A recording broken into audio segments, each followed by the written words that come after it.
Hello, beautiful people, and welcome to another Channel Erik Archangel Guidance, where I'm providing live readings every Friday. My name is Khan Mustafa, also known as Khan Knight, and I'm an intuitive empath providing channel guidance, channeled messages. So ask me any questions you may have, and I'm going to use this time to practice and pull this information in. So happy you guys are here. Thank you all for being a part of it. I wanted to quickly share. We had our first day one of the I Am event, and I'm just going to throw this up here because it was really good. So we had our day one of these I Am events, and it's where we actually go into a meditation. We bring in the energy of I Am. We start with I Am love, and love is the foundation. And once we set the foundation, we then go into various I Am statements of flexibility, movement, and freedom. And that creates the room and the space within the body. And we finally finish it with strength and power and creativity and our creator. And we feel actually all the cells in the body just awakening up with all the power showing up. And then we ended up by writing down our I Am statements on paper. And we posted out all over the place around the home. So it was so powerful on the first day, and I've been getting so many amazing messages from people. So I really do want to thank everyone that participated in it. And for those that did miss it, I posted it up as a private link in YouTube, and you can just you can watch it. You can get the link in the Patreon group. And if you jump over into Patreon, you can go get the link, watch it.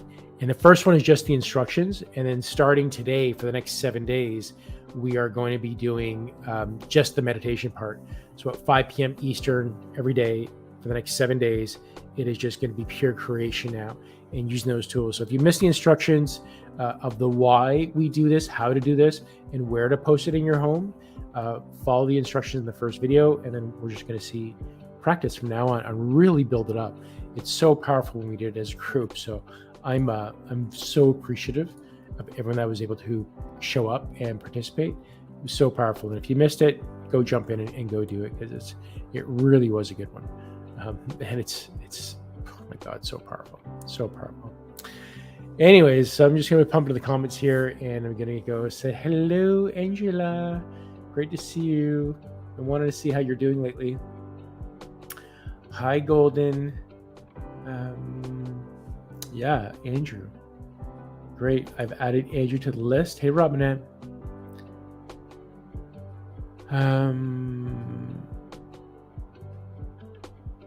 Mention an innocent. Okay, I'll give it a try, Robinette. Yeah, I'll do it anyways. Let's see what happens. I'm curious as well. I want to try and do more evidential mediumship because I don't know. I don't know. Yeah, I don't know. Okay, so I got your second one there. Yeah, I hear you, Robinette. Lots of love. Hey, Katrina. Good morning, Katrina. Hi, Susie.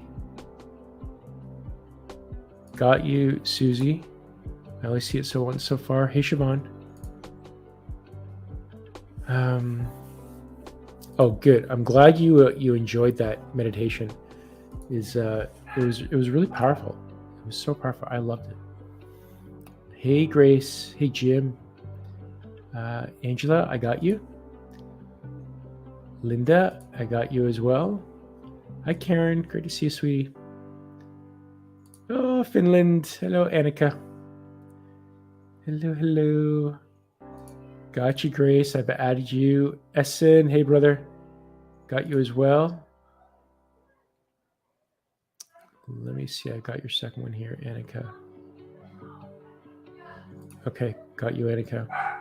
And Karen, I got you. Okay, great. So let me just start to the top here and start reading. I'm going to start with Robinette before I get to, because I know Robinette's with her families. So Erik mentioned an incident of my brother's. Kim and Russ. Okay. So I'm adding this into a timestamp. So y'all can come back and look at the chapters later. 505, okay.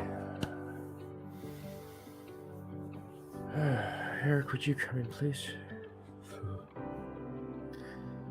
Can you mention an incident? So I want to preface this. I tap into the emotional energy of things. So Erik, give me something emotional that happened.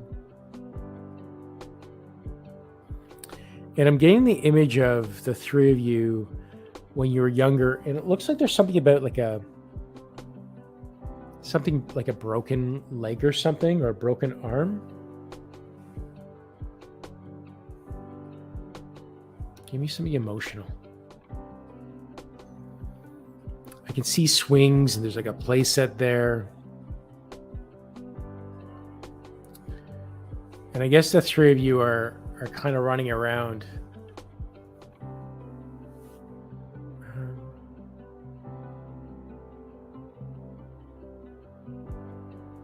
And it looks like you're chasing each other, and like someone ran into the side of like one of the swings, like a swing pole or something, like a metal pole. And there's like a broken arm or a broken leg, but somebody broke something, and that was...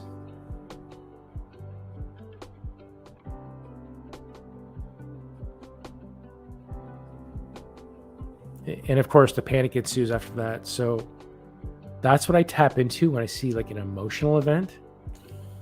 I don't know. Let me know, because I'm really not tuned into stuff like this. For giving events, it's more emotional based that they connect me to. Yeah, because I'm clairsentient. I sense emotions. So I don't know. Let me know. Let me know if that was anywhere near anything that happened to you. I don't know.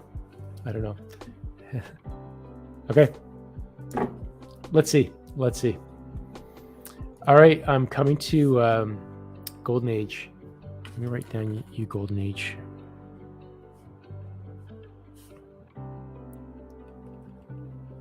So like I pinched a nerve yesterday or something. Like Rita and I, we got a scooter. The mobility scooter, when we just took it around the neighborhood. Man, that thing was so bumpy. I felt my spine just compressing, and I got like this massive pinched nerve in my right neck now. And oh man, I can like hardly hold the pen right now. Okay, so Golden Age says, today can we bring my son Andrew in and ask her some clarification on the noise online lately regarding food and water shortages already happening in some places. Some countries are already experiencing difficulties. For the sake of our tribe family here, what other information can you share to bring awareness and not fear? All right. Andrew, would you come in, please? Read this again.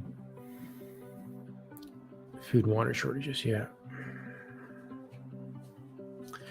So when they're talking about, you're already seeing this, you can actually check this out in the news, and you can see there's something like 150 food processing plants in North America that were destroyed in a very short period of time, not too long ago.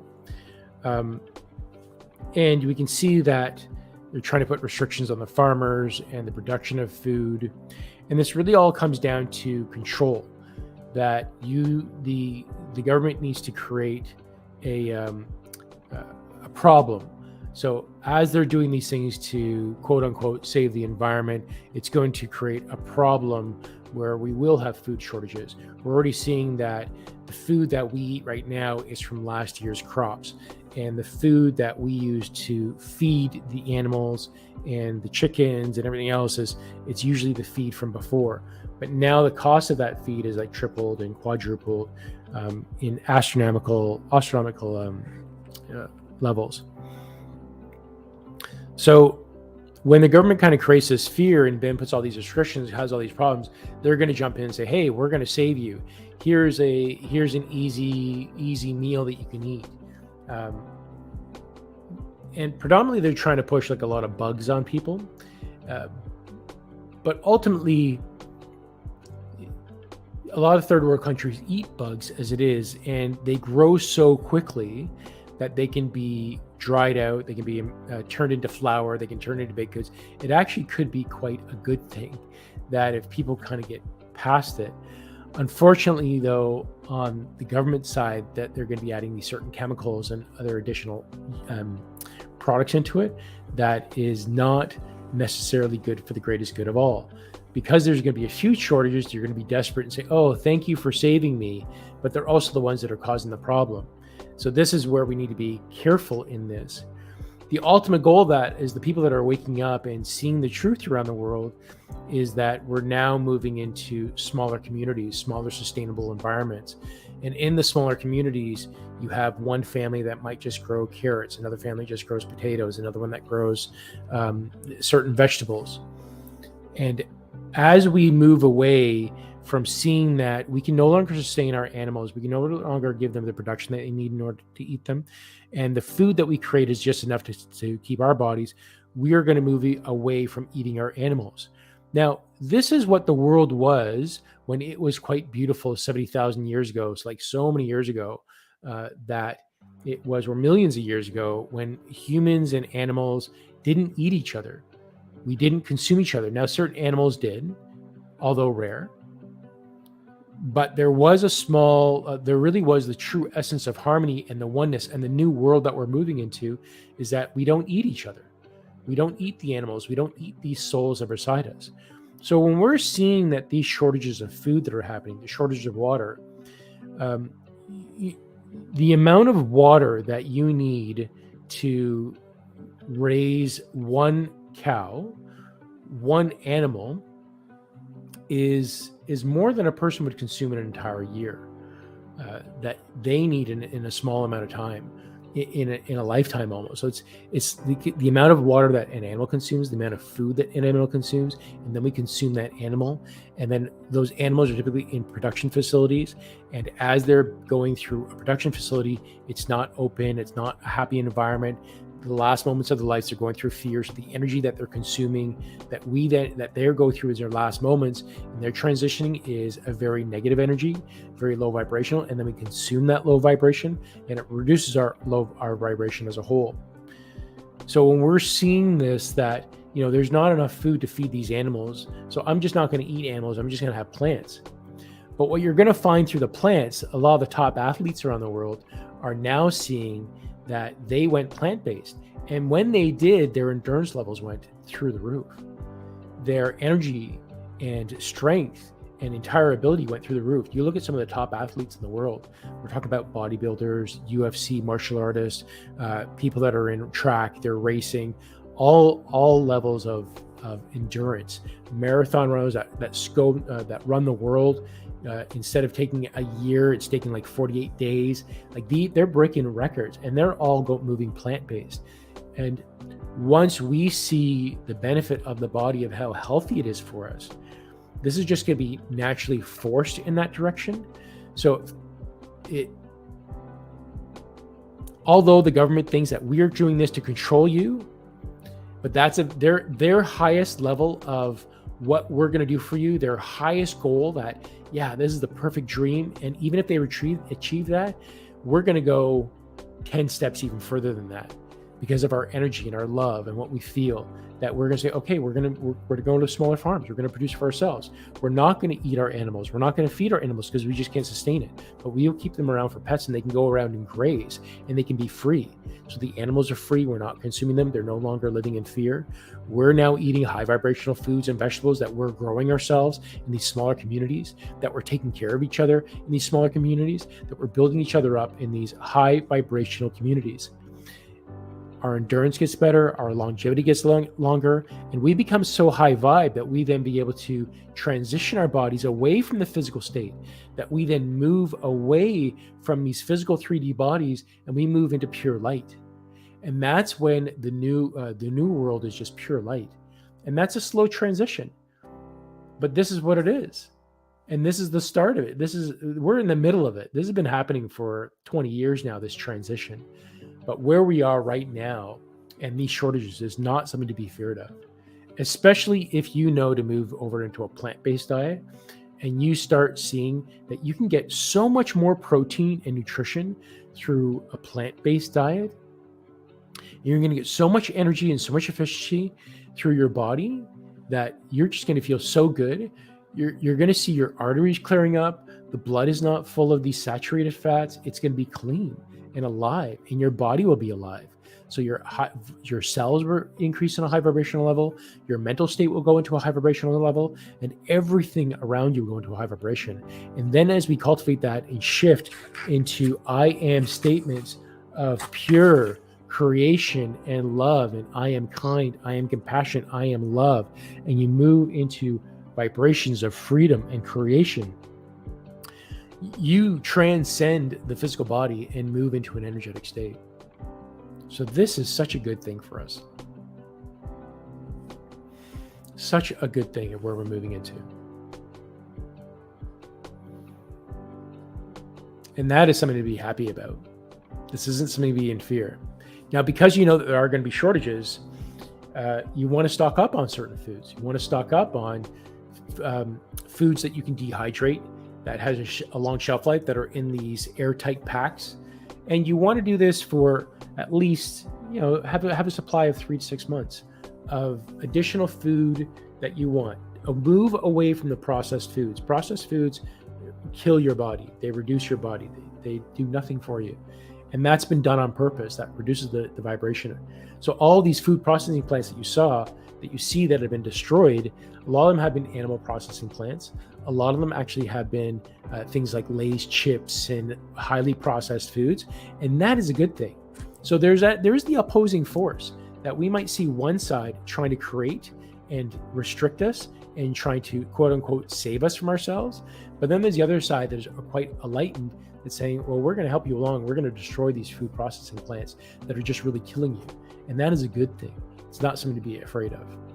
So where we're moving into is, it's all for the greatest good. So as long as you let go of that energetic fear and know that you are taken care of, you're going to see what's going to happen to you. You're going to see. Yeah. If you haven't done it already, stock up on some physical gold and silver. Physical. Because as the world currency is, we're going to see a change in the world currency. What is the main currency? We're going to see a change. So move yourself over, get yourself some physical gold and silver, which is the base currency that's always been around the world with precious metals. That's where we're moving into. Great question. I'm loving Andrew. I really am. Thank you, Golden Age, for bringing Andrew forward. He's got some great information. I might need your permission, Isabel, to channel him more often, because I think he's got some great info. I love what he brings to the table. Yeah, I love what he brings to the table. He's really freaking cool. Yeah. Hi, Cheryl.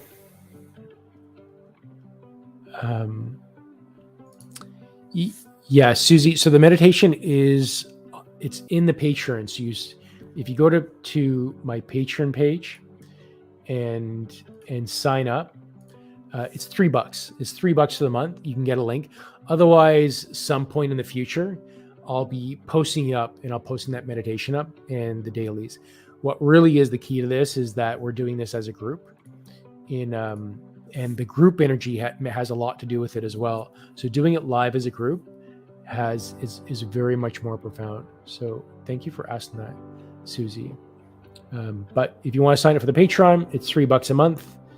And actually, they don't even charge you until the first of the month. So if you sign up now, you'd get it pretty much the entire month free. But like I said, it's $3, right? It's nothing big. Okay. Robinette says Kim broke a collarbone and a younger brother fell at the top of the slide. That was emotional. Okay, maybe. I don't know. You tell me. But I know where they're coming from on that, Robinette, because I have a very analytical mind, and as I transition into this, I'm a math guy. I'm a math and sciences guy. I'm a programmer, And that's where I was before. Through my martial arts, I became spiritual and tuned into things, because after physical feats of strength that I had to go through, and challenges of standing in one place for 3 hours at a time and sitting in a squat position for hours at a time, that was profound. Like, it changed you. You had to go out of your body. So that was my spiritual journey. But I know when I start looking at people, it's like, well, that could have happened to anybody. The chances of a kid falling down, hitting something, and breaking a collar, fracturing his arm, it's pretty high on the likely list. I'm assuming the stats are that. So some kid has broken an arm, a swing somewhere. So I know where your brothers are coming from. I question it myself.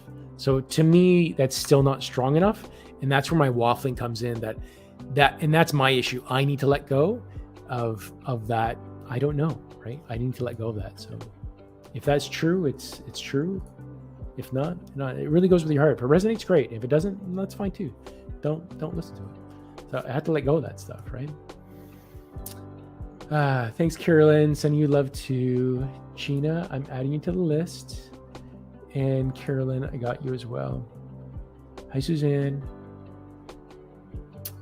Suzanne, I think you're... Did I get you, Suzanne? Suzanne Gabriel. Yeah.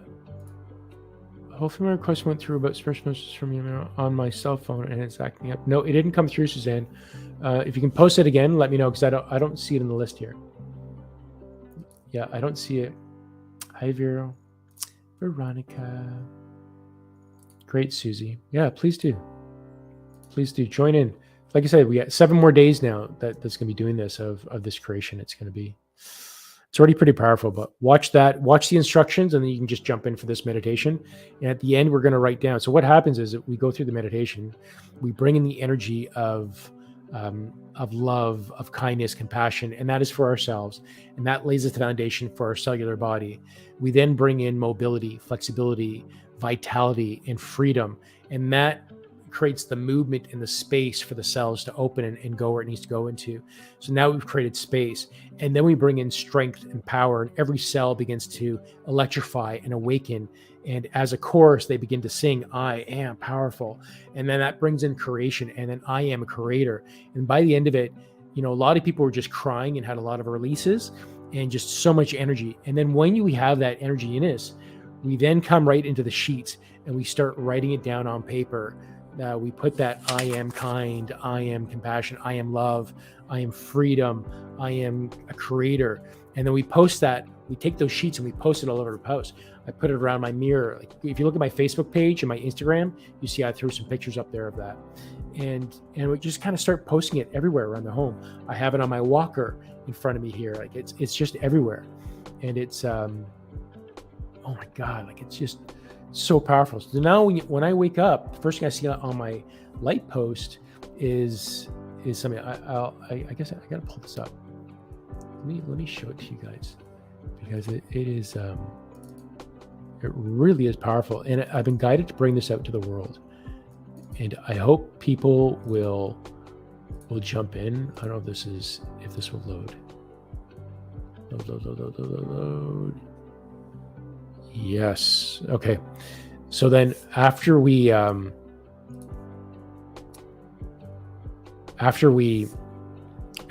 it on sheets, there it is. I put it. So when I wake up in the morning, I am love. First thing I see is I am love. I am kind. I am compassion.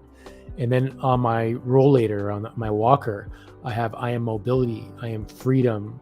And that is like, I looked at every time I get my hands on this walker and I start walking, I can see what's coming through. And then around the mirror, so I put it on the mirror all around me. So while I'm brushing my teeth, while I'm washing my face, I have these signs as well that they're all around me, and I just can't help but see it everywhere. And as I'm passing by a table, I see it there. And as I go through a doorway, I see it there. So I just immerse my environment with this. And that is a guarantee that your cells and your body's going to change, and you can change and manifest your environment. And that's what this work is all about. And it's about consistency. So as we do it as a group, day after day, together, in a group environment, we create exponential power, that we're all focusing on the same intention, the same energy. So we then feed each other because we are one. We're the same person. On an energetic level, we go down to energy and go to the molecule level as an energy, and we transition out of these 3D bodies. We move into energy, and as energy, that's what every molecule is. That's what every physical object is. It is atoms put together, and that is energy. And 99.999999% of this pen is energy, and that little microdot is only matter. So everything you see around us is energy. So when we start manipulating and working energy, we can change anything, and that's where we're moving into. Yeah. So Robinette, this goes back to you. I hope your brothers kick in with some of this and start feeling it, and you start changing their mindset and becoming a little bit more loving and kinding, and be kind to yourselves. Once you start to love yourself and be kind to yourself, you're kind to others. And I'm not worried. People might call me a poof. They might say that I'm weak, but I'm also a 6-degree black belt, and I've fought a lot of people, and I've cleaned house. I've got my ass kicked, but I've also cleaned up. So you're not going to say that I'm weak, because I'm not, right? Far from it. So don't mistake kindness for weakness. And that's what you saw about the truckers going across Canada and standing up. These big burly men saying, we just want to have love. We're not here to be violent. We're just here to say love. So that's huge, man. Huge. Whew. Sorry, guys. I went on a bit of a personal rant there. All right, KB, I got you. All right, Suzanne. Thank you, Suzanne. Okay, I got you now. Yeah. It's just that alone. Now imagine doing that in a meditation for 15, 20 minutes and then doing that as a group. I hope you guys will jump into this, man. Like, this is the time for creation. This is the time to do this. We're there, man. I hope y'all jump in for that. Okay, so let me come to Katrina. Katrina. 59, okay.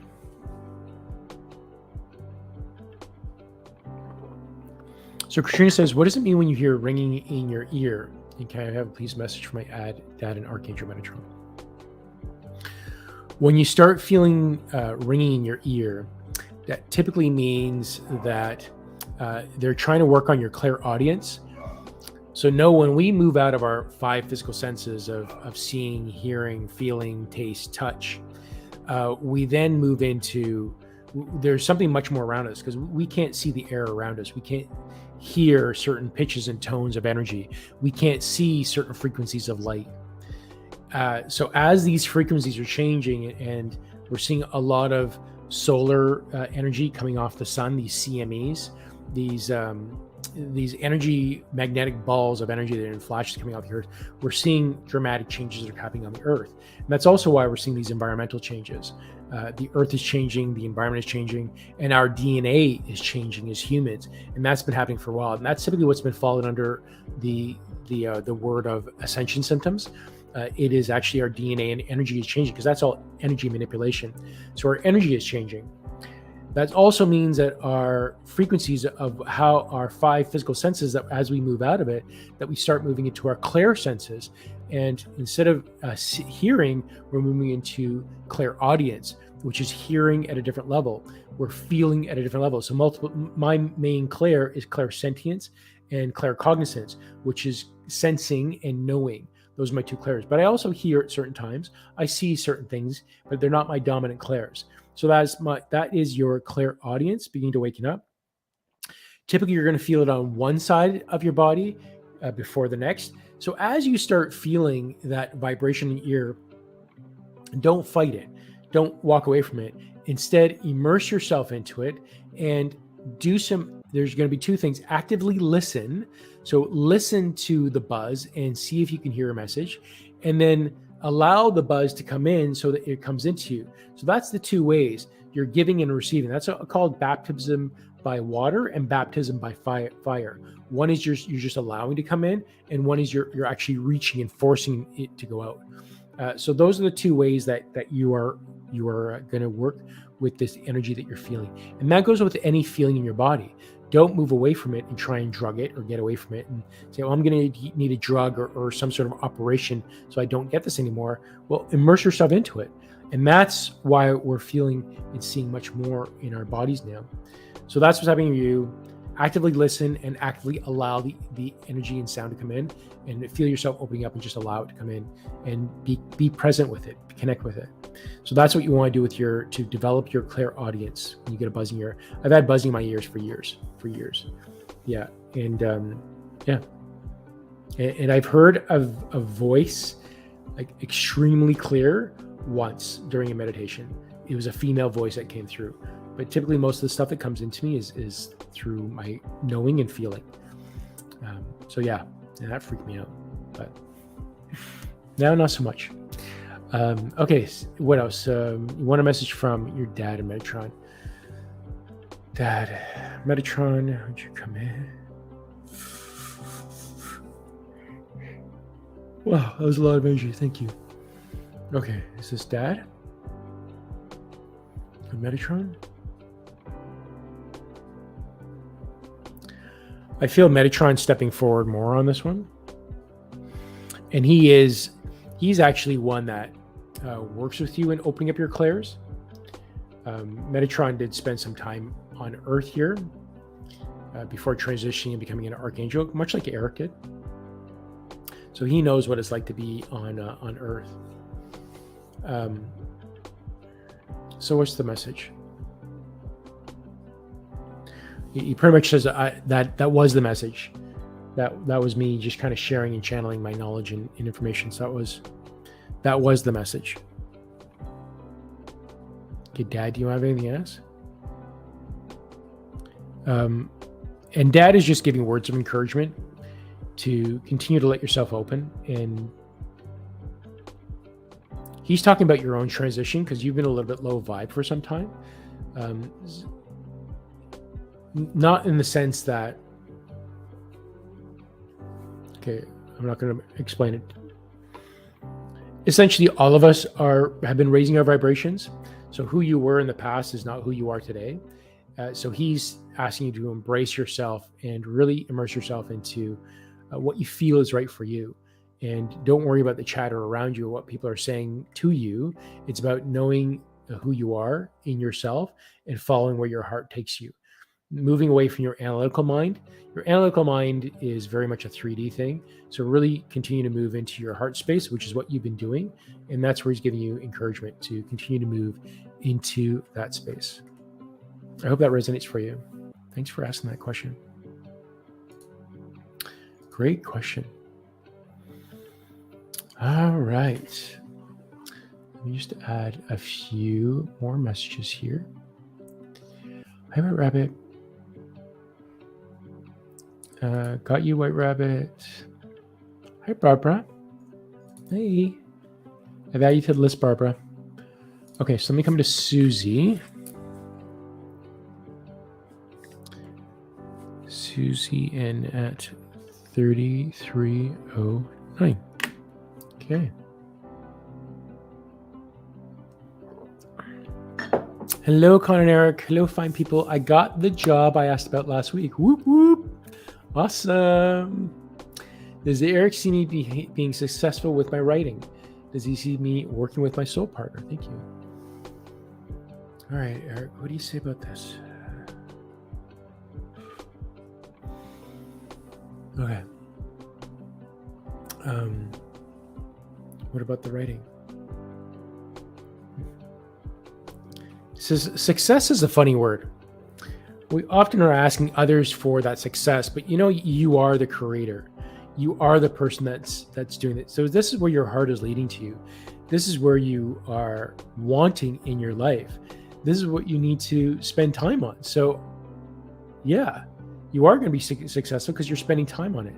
And that's the caveat that you need to watch out when you've now gotten a new job and you start moving. So most people in our world, we shift our attention into our job, that we become the job. I'm the job. I do this work.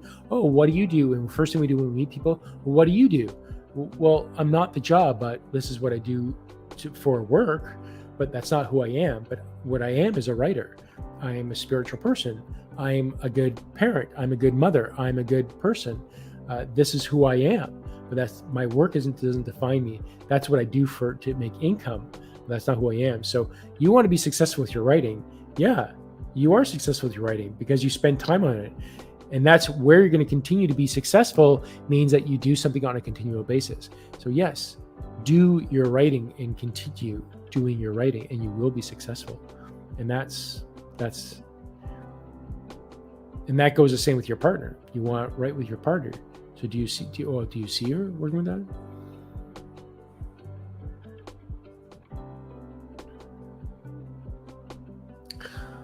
Actually, so what he's showing me is that it's not like a strong collaboration. I see you writing in the same shared space, but the work that you're working on is independent. Although there is a chance for collaboration, and it seems like each of you would work on certain component pieces. And it feels like possibly your partner is good at creating the structure, creating the character backstories. And they can say, this person is this is their backstory, this is who they are. And it seems like your partner's good at creating the layout, the backstories of all the characters. And what you're good at is the creative of piecing them together. So I see that's where the collaboration is in those parts. Now, it may be switched around as I'm tuning into the energy, but it feels like one of you is better at the collaboration and character story setup, and the other one is better at the piece. So he would do, or your partner would do, the characters, the timelines, doing the historic aspect of it, and just putting it all out. And then that would be your reference that you have on a big wall in front of you, or a bunch of charts that you would then reference as you're telling your story. You're able to use that so that everything is staying in alignment, in linear alignment, so that the story stays cohesive. So that's where I see a collaboration working really well for you. That's cool. I hope that resonates. That'd be really cool. Really cool. You're welcome, Katrina. You're very welcome. I'm so happy for you. Okay. Coming to Angie. Sweet Angie. Okay, Angie at 3721. Angie says, I'd love a message from Mother Mary today. I was just aligning myself to Mother Mary. All right, Mother Mary.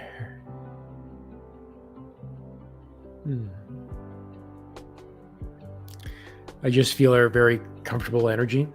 She has very comfortable energy. Okay, Mother Mary. What does Angie need to hear today for her greatest good?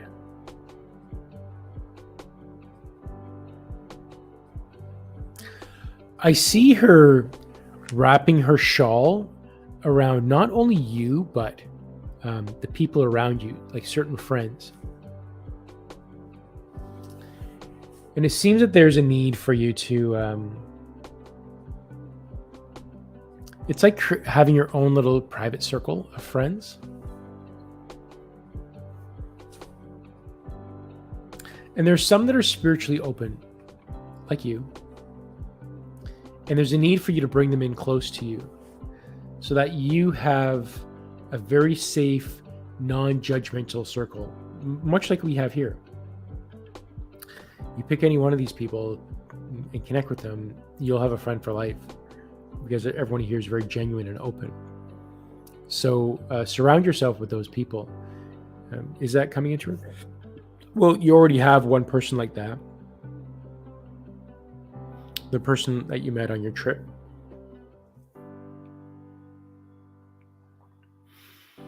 And you might be surprised to find someone in your existing life that is open, that they've just been too afraid to speak about it. Much like yourself. So you actually might get a sense of someone around you in your current circle, in your current town that's close to you, that you'd be able to connect with, and just notice their energy and look for the clues that they might be dropping for you, that they might be spiritually open. And when you see that, start dropping a few feeling words. Oh, this is how I'm feeling. What are you feeling?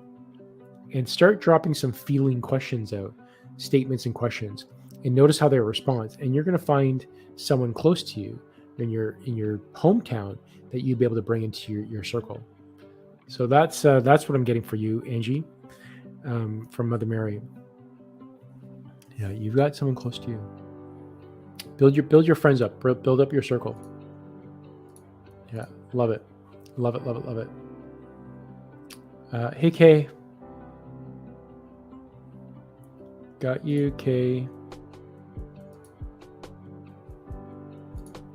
Soon, so that's awesome. Resonates. Yeah. Awesome. You got this, Susie. You got it.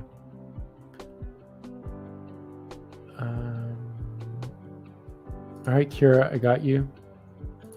Thank you, Susie.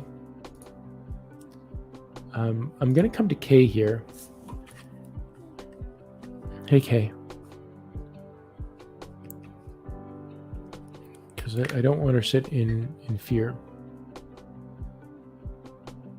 Okay, so Kay says, I recently found a lump in my breast. Cancer runs in my family, so I've always self-checked. However, because of my age and what's common in women, I get overlooked. And I feel this is something I need to get evaluated. What do you think? I'm calling it Archangel Raphael on here too. Yeah. Kay, I'm just going to scan you a bit here and just see what we can get on here.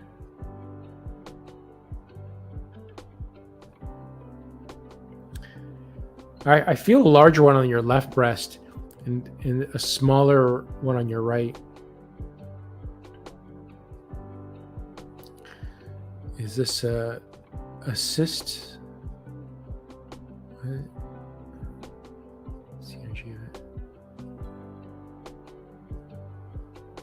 Okay. Okay, I want you to tune into the energy of that lump. It feels like there's a lot of anger there that needs to be released.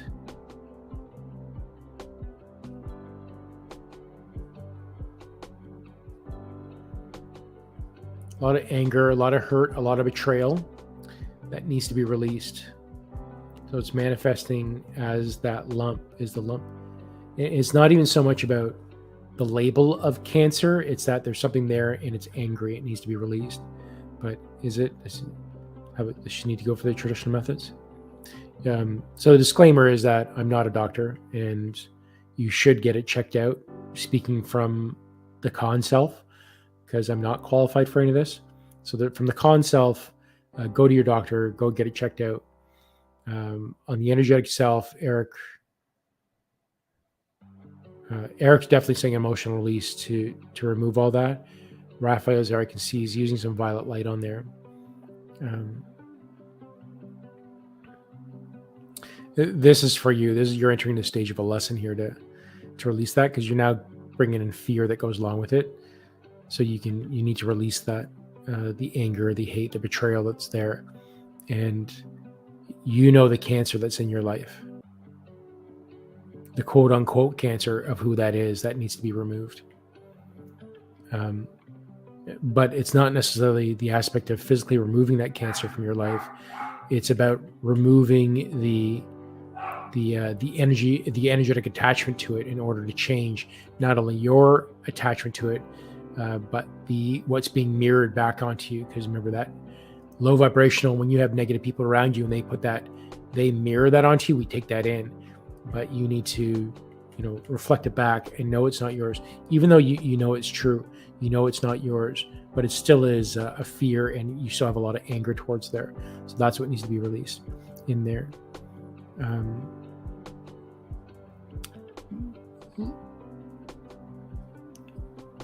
Looking at it from the doctor's point of view, it's good to get the results and get the test. And you can also look at this on a homeopathic level, like using things like frankincense for it and mistletoe. There's a lot of homeopathic methods, but it really comes down to your energy, really getting into juicing, changing your vibrational state, that you can change this. You take care of this the way that you know how to take care of this, the way that we've talked about, energetically, nutritionally, mentally. You'll be able to eradicate this quite quickly, but make sure, as the ticker tape says, this isn't a replacement for medical advice. you definitely want to consult someone, because I'm not qualified for any of this.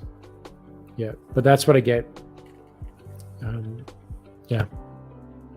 Sending you love, lots of love. Yeah. And, I'm also part of a healing group that I co-host every Wednesday at 10 a.m. Eastern. If you look at Be Infinite, and it's BE, the number 8 Infinite, Be Infinite.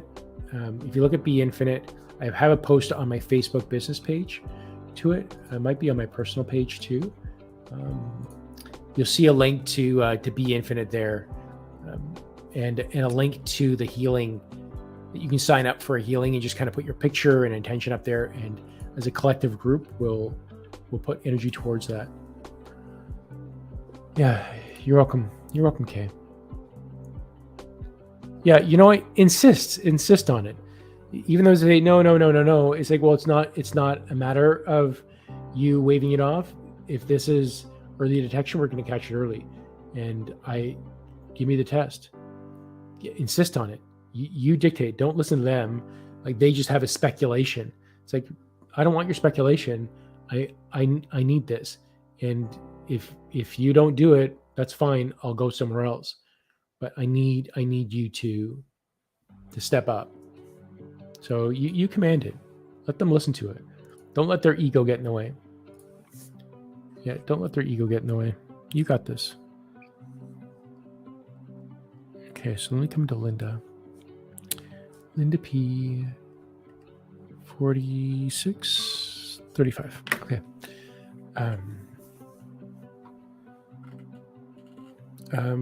Okay. Hi, Con and Eric. Can Eric bring my mom Grace through to tell how she is doing from Scarborough? Oh, that's where I grew up. Grew up in Scarborough. All right.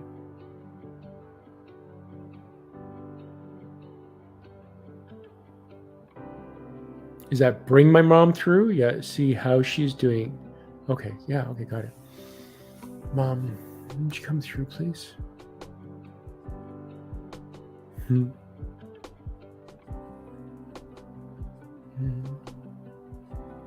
feel a lot of energy in the back of my neck from her.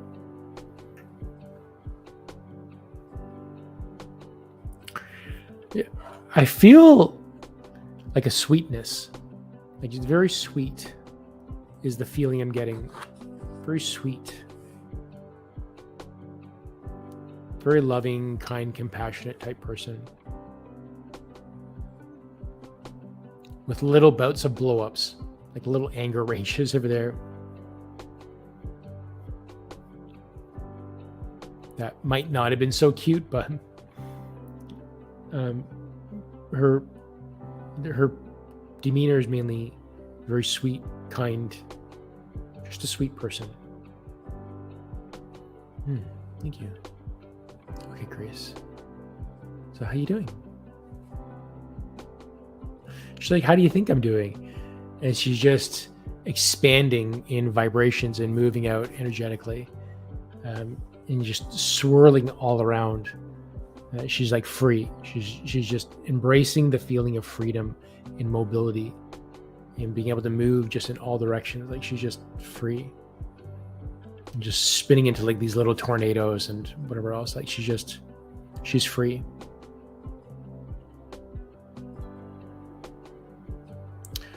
What does Lynda need to hear?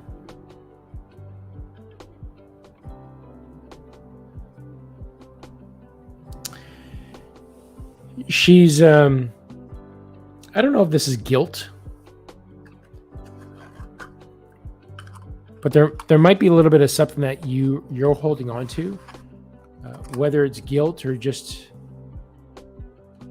like you're not being overly kind to yourself.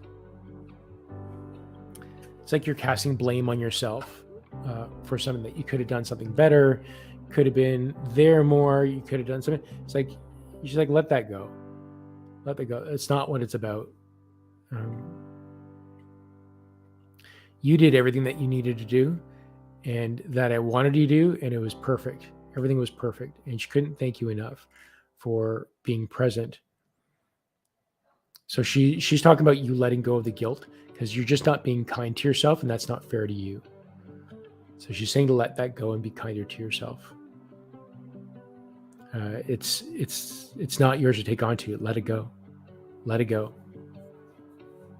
Yeah, it's time to be kind to yourself. Lovely. Hope that resonates, Lynda. My heart goes out to you. Let me know how that resonates. Coming to Grace. The lovely Grace, my sister. Okay, Sister Grace. I'd like some guidance from my higher self about my relationship with my sister. What's the lesson behind all the conflicts and coldness between us?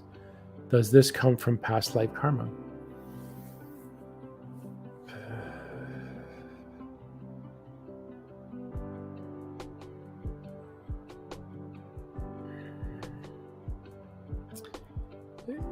So let's put a yes on that.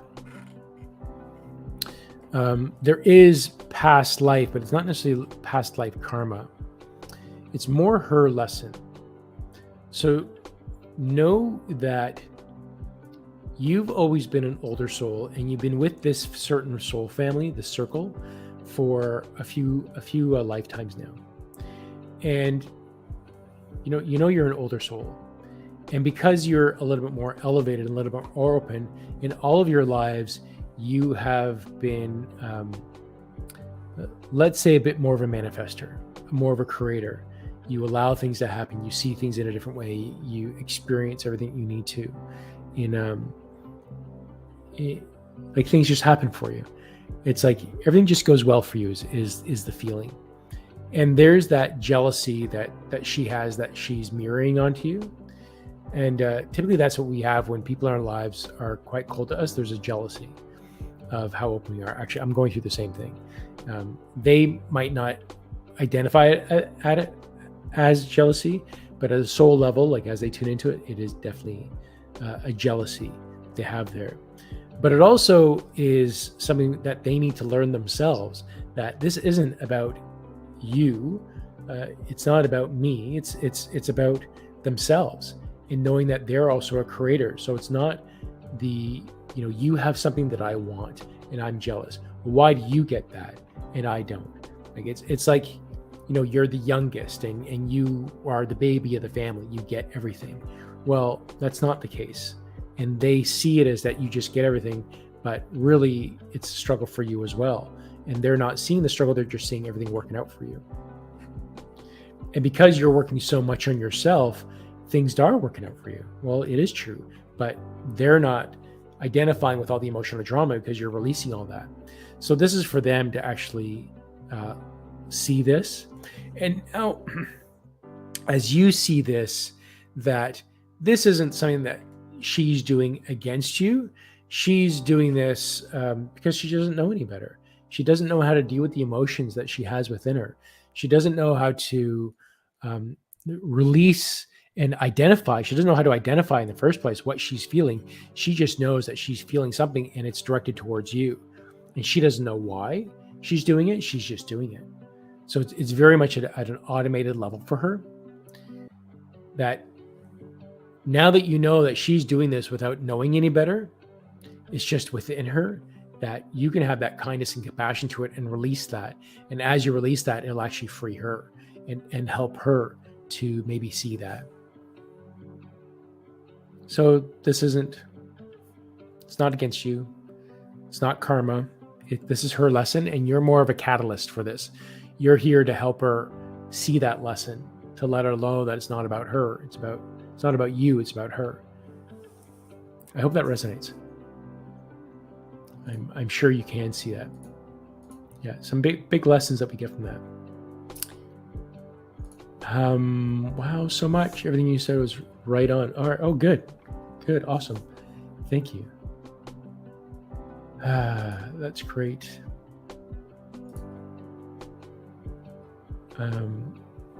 I see you, G, saying it's a good question. And G, I'm going to say go back to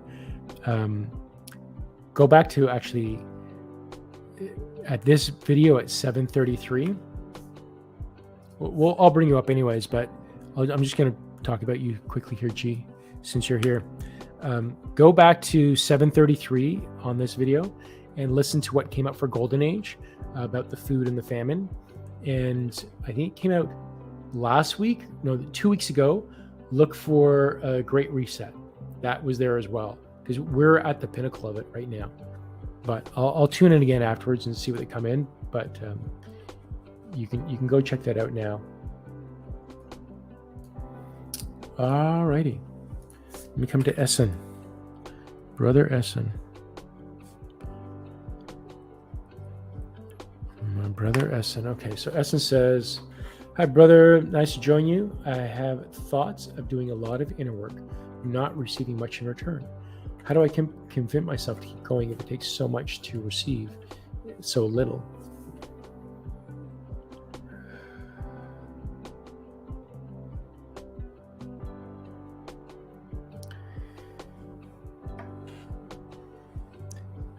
It's not about how much you receive. It's that you've just received something, and that's what you need to be thankful for. What we need to be is have some gratitude and be grateful for what you are receiving.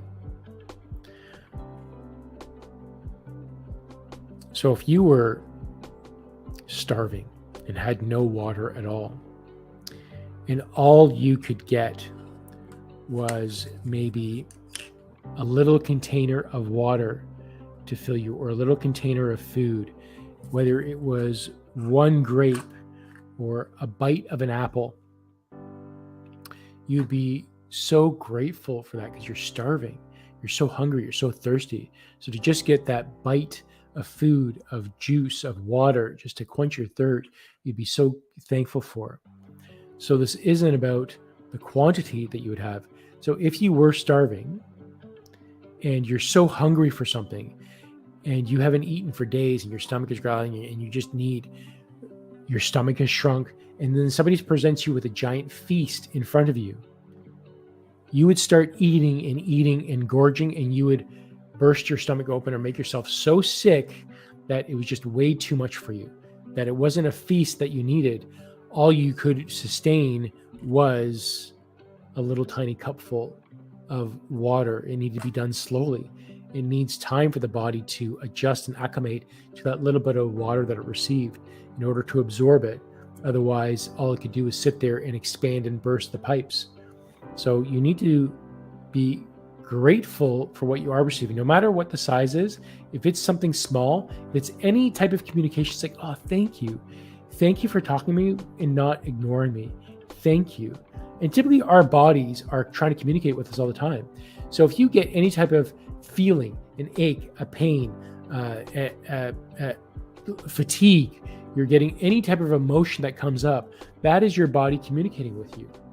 And you acknowledging any type of feeling, emotion, thought, pain, ache, is you acknowledging that person saying, Daddy, please, I need something. And you ignoring that pain, taking a pill, that is you just turning your back away on your child, screaming for you.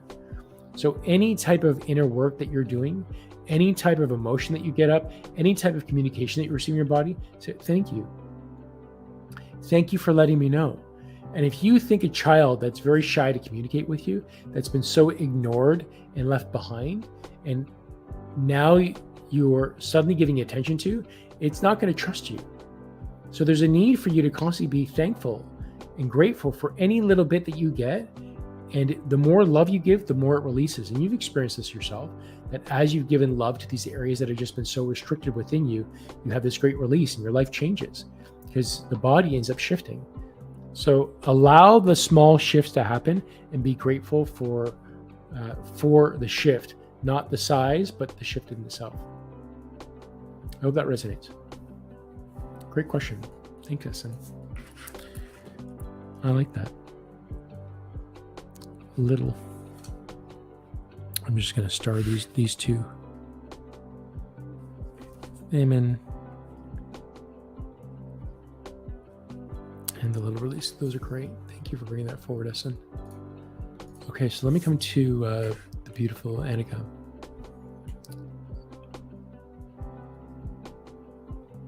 Okay. That is a question. I wasn't so sure if it was a question or not.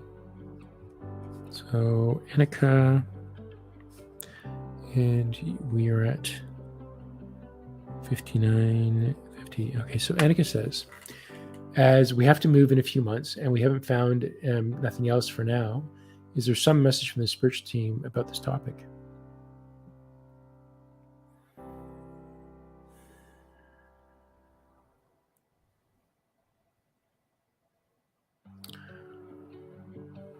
So they're saying about the idea that you have to move, and because you don't know where to move to, that this is your opportunity to downsize and move into having less and being happy with less. So this is forcing you to move into look at what you have around you and know that, I'm going to have to move and I don't know where I'm going to have to move into.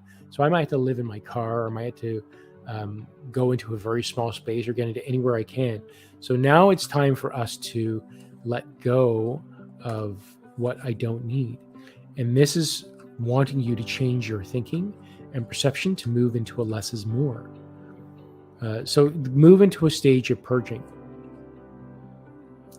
And it's going to be more so about what you're moving into. It's more so about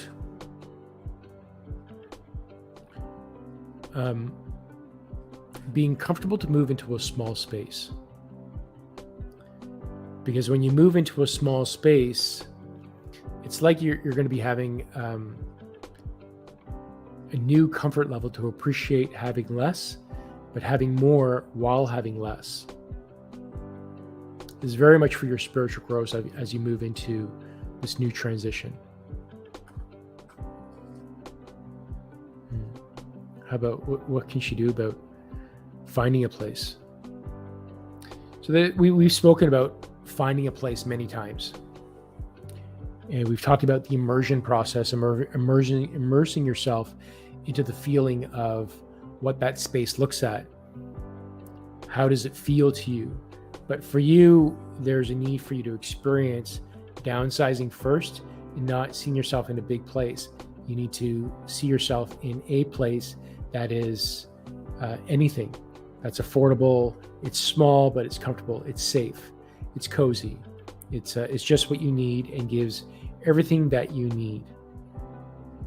So for you, it's more about the downsizing and having less is more, and be grateful for it before manifesting something really big to be into. I hope that resonates. And it is something for all of us to appreciate what we have, no matter how small.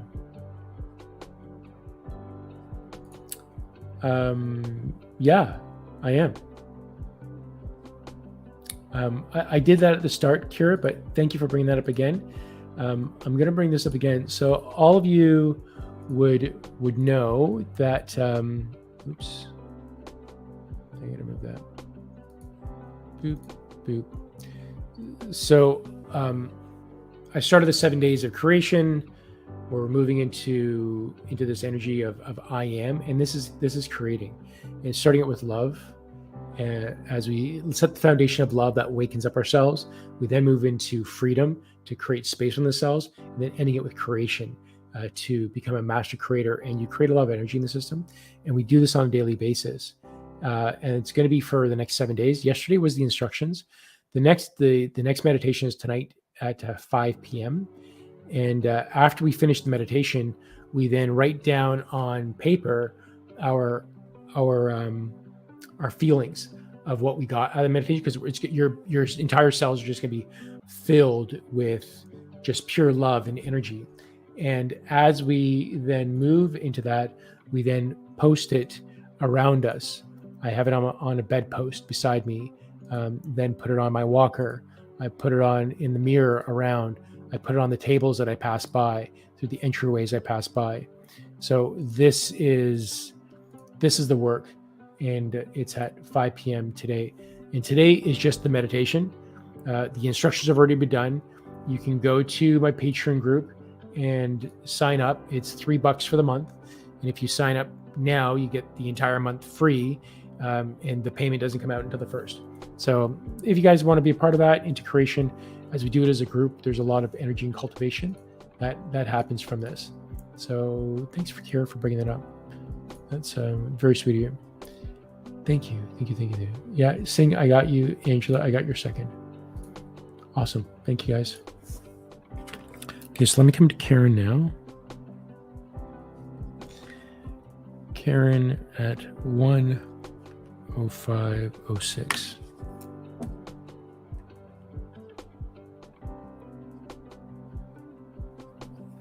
Okay. Hey, Con, any message from my higher self or guardian angel?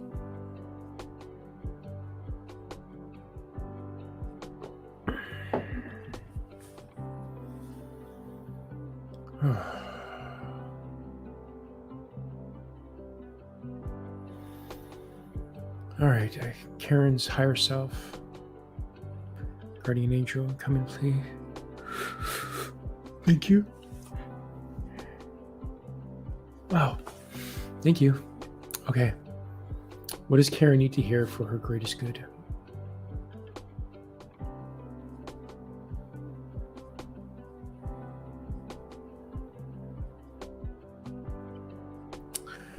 I'm seeing you.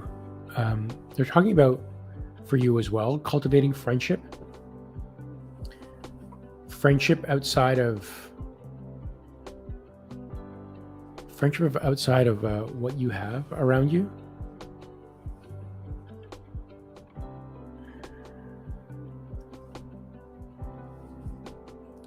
It's time for you to find some new friends. And much like we said for Angie earlier at 3721, there's a need for you to cultivate and create a bit more of a soul circle on this world that you can kind of bring close to you. Because you've feels like you've kind of been isolated and a bit of a hermit for some time now. And it's your artwork that has been your friend, your spiritualness, the energy around you, the animals, the nature that you've connected into. But it's now time to bring in people and start building your circle, because you're going to need this support circle for the next stages of what the world is going into, that we start taking care of each other. So it's time to build your community, and it's time for all of us to build our communities. Build our communities and find the like-minded people that resonate at the same heart frequency as you do. People that are open and aware, like I said, much like the same people that you're seeing on this channel. These are all heart-centered, open people that are giving and loving and are here for the greatest good of all. And that's what this is. Once we love ourselves, we love each other. And once we love each other, we will support each other freely and openly without expecting anything in return. And once we move into that state and everyone becomes like that, we're just so happy that everything just flows, and we really become light workers. So that's what's happening. The need for you is to get yourself out of isolation, start getting some friends. Where does she find the friends? I'm still seeing a few times I've seen you on a boardwalk where there's a cafe that you overlook the boardwalk. And there's a need for you to go there, and you're going to see maybe some familiar people that are there always, and connect out with those people. Don't be afraid to say hello and just say, I love what you're wearing. Oh, I love your energy. I just want to say hello. You can use with that. Either they're going to say, oh, well, thank you. And you'll just move on, and you just be yourself. You don't got to force it, but you can say hello. And as you see them again, just hi, and allow that to happen naturally. And if they come back, they come back. If they don't, they don't. So there's the need for you to start reaching out. I hope that resonates. That was awesome. Okay, Michelle, thanks for being part of yesterday's group, Michelle. It's great to have your energy there. I hope you found benefit from it. Michelle says, love message from Eric. Yeah, Eric, you haven't spoken to Eric in a while.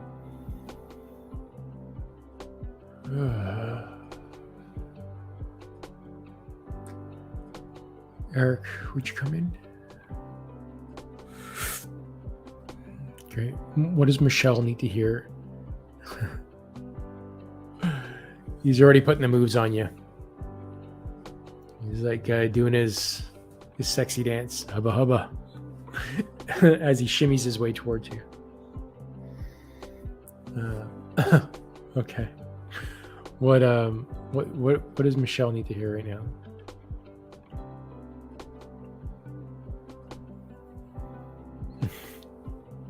Okay, he's like, fuck. Yeah, okay. What is this?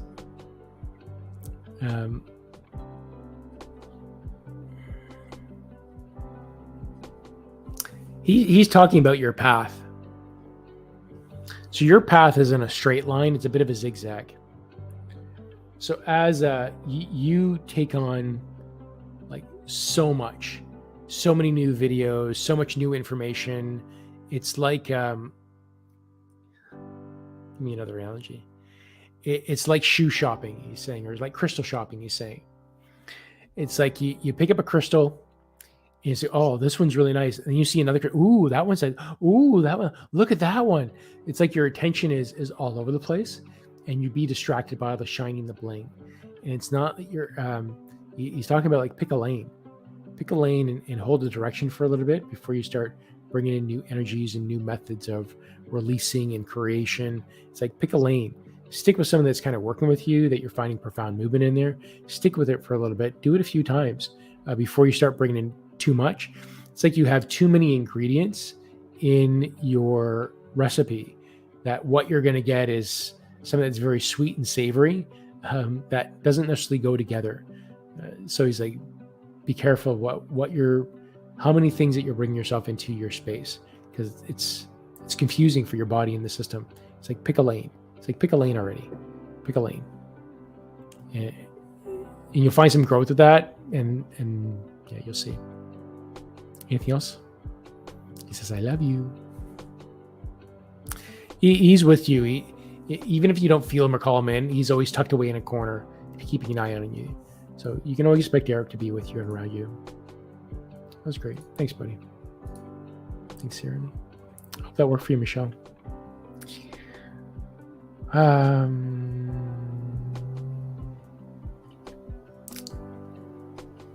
Lynda says, my mom was sweet and loving, but did have blow-ups, and I think she could have done more, but she would have said, I did enough, and I should let that go. Awesome.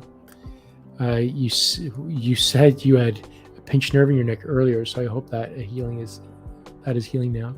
Actually, it is. It is coming down a little bit less. She was not mobile for the last 3 years in bed in wheelchair, so I'm happy to hear she's enjoying her freedom. Oh, cool. That explains it. And I know for myself that even if I end up in a bed or a wheelchair, as long as I can breathe, I'll be able to create and change and manifest. And all this is part of my lesson and growth. So yeah, I know it. I know it. Thank you for saying that. Thank you. So let me come to Gina now. Gina H.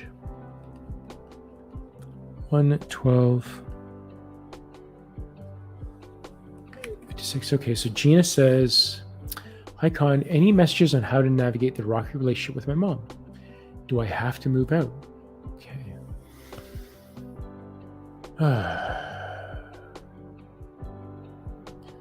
Who's going to come in for this one for Gina's highest and best good?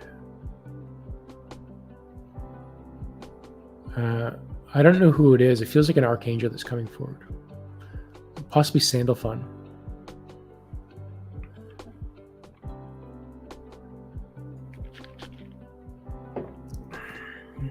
Okay. All right. Thank you. Rocky relationship with mom. Does she have to move out? No, you don't have to move out.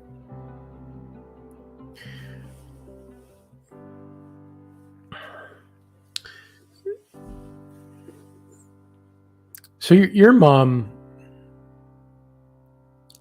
we often think about our parents and we think of them as superhuman, super beings, because they raised us, they taught us how to eat, how to walk, how to ride a bike, do all these things. And we think of them as super parents, but really they're just people. And, your mom is coming out of the world of the 3D world. And, our world is just slowly conditioning now to people waking up.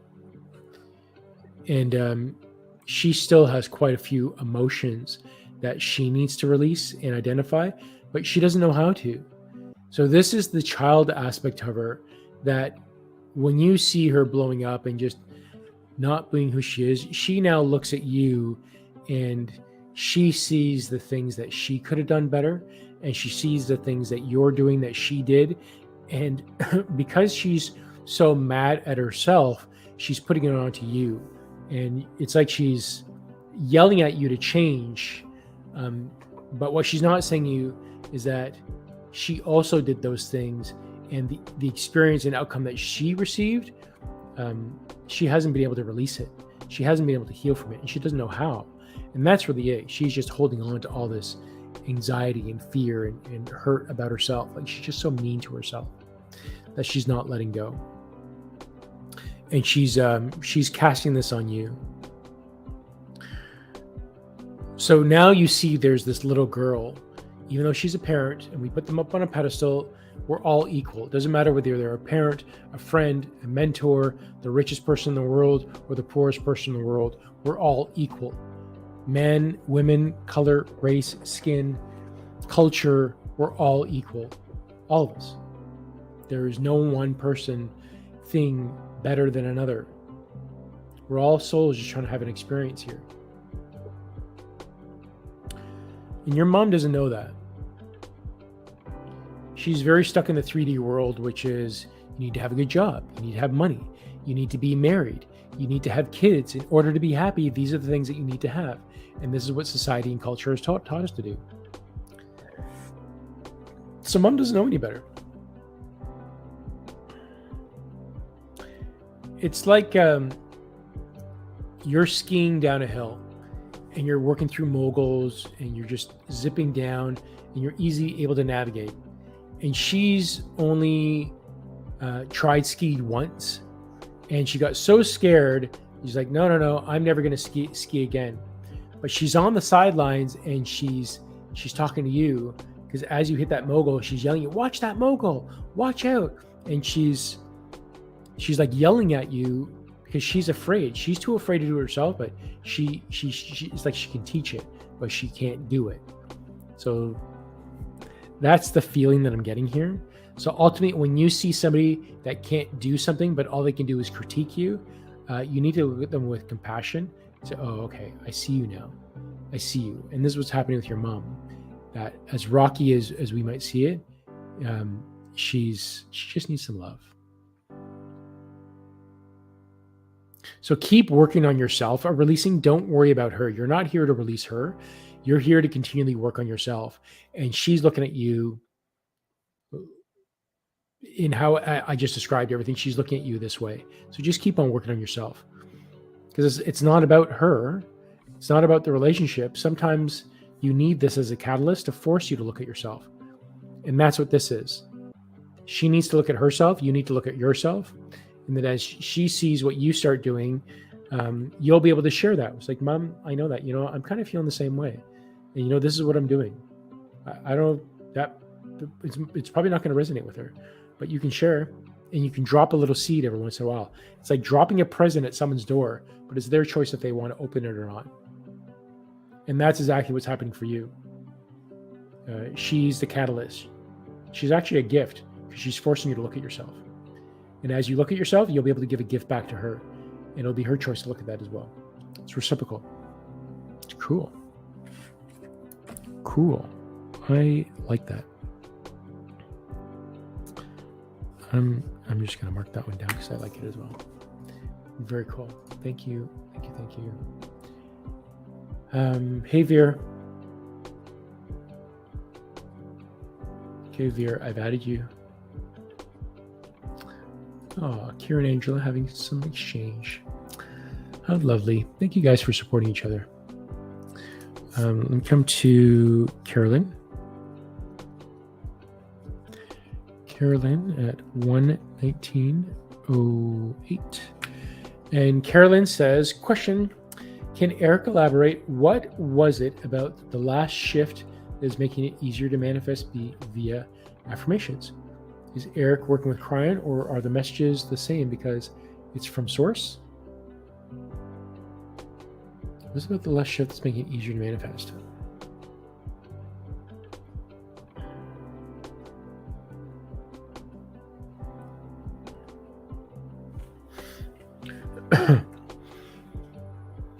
All right, you want to make it clear? So this has always been something that's been in our DNA from day one.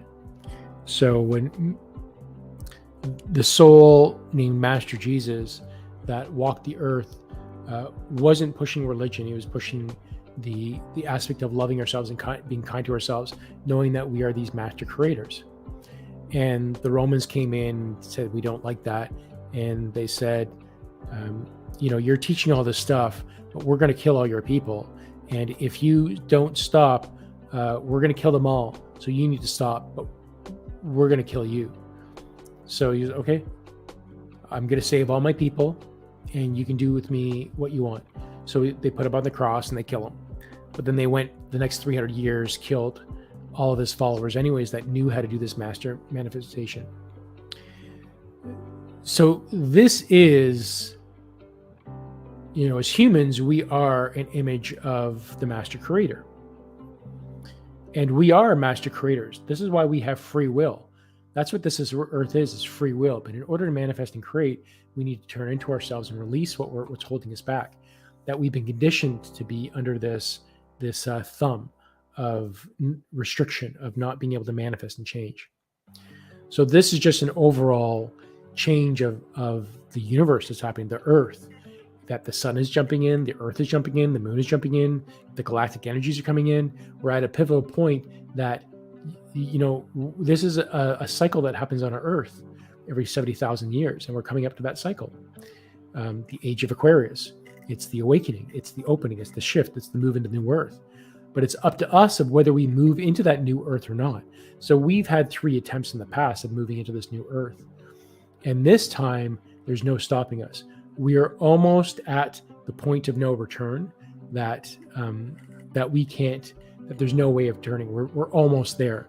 And this freight train of changing the world into the new earth is happening so fast. So as we are opening ourselves up, as our DNA is changing, as we are loving ourselves, forgiving ourselves, being kinder to ourselves, we're becoming these master manifestations.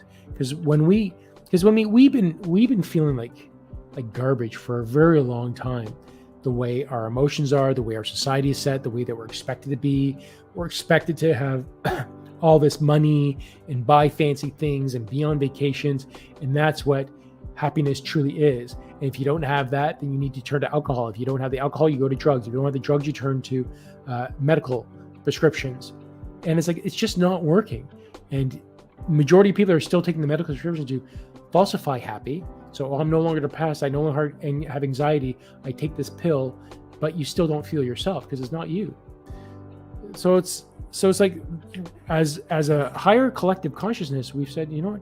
No. And then as we get a little bit of taste, as all of us start talking about, I'm kind, I'm compassionate, I'm love, and we feel it, and we get a taste of it. It's like, ooh, that feels good. And I ask this to all of you.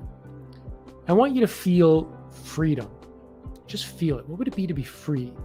Free of all limitations, to free of financial worry, to be free of obligation, to be free of what's expected of you, to be free of where you could go in this world, in the planet, in the universe, all restrictions removed from you.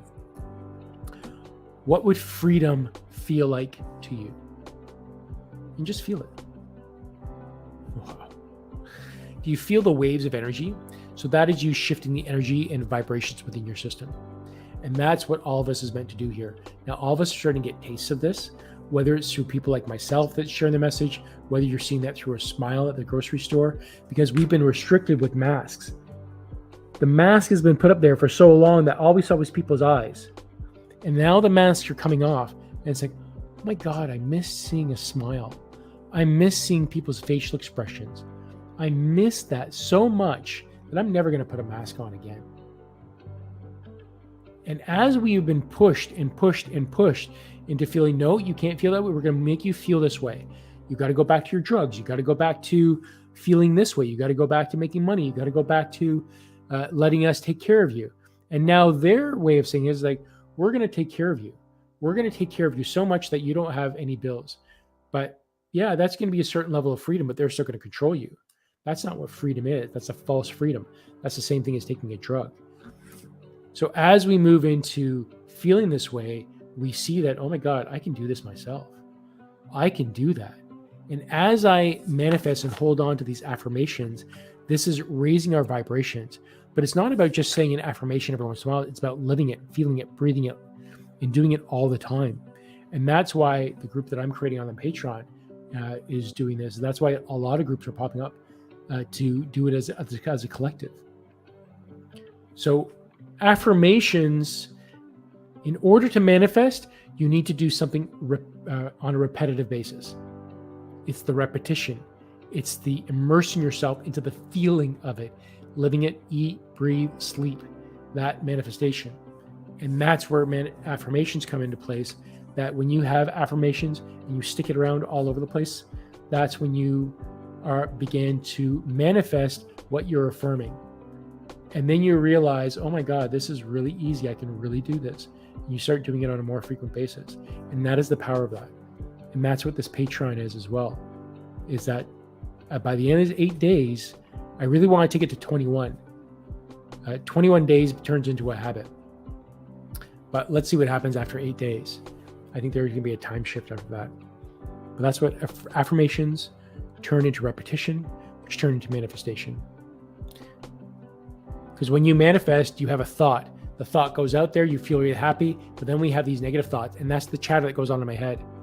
And I just realized this past week, I have so many negative thoughts that are happening behind me that I didn't think were there, but they're starting to come to the surface. Like, oh, you are there. So instead of, but previously when I had those thoughts, I would yell at it. I said, don't think that way. Now it's like, okay, come on. We don't want to think that way anymore. When I say I am kind, I am compassionate, I'm not talking about to other people. I'm talking about to myself.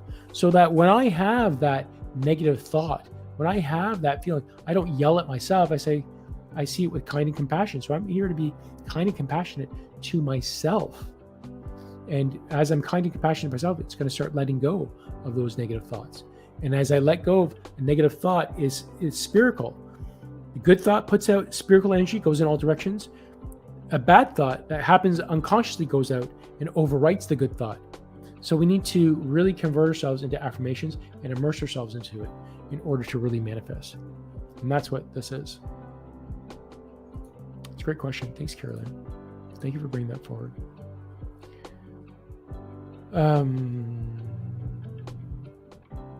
You're welcome, Veronica. Okay, so Gina says, yeah, it's been hard because mom probably doesn't even have long to live. And it's frustrating we don't have a good relationship. Even when I've been trying, it hurts. I don't know how much I have to let go. Okay, so here's part 2 of that, Gina. It's not here for you to let go of the guilt that you're having here.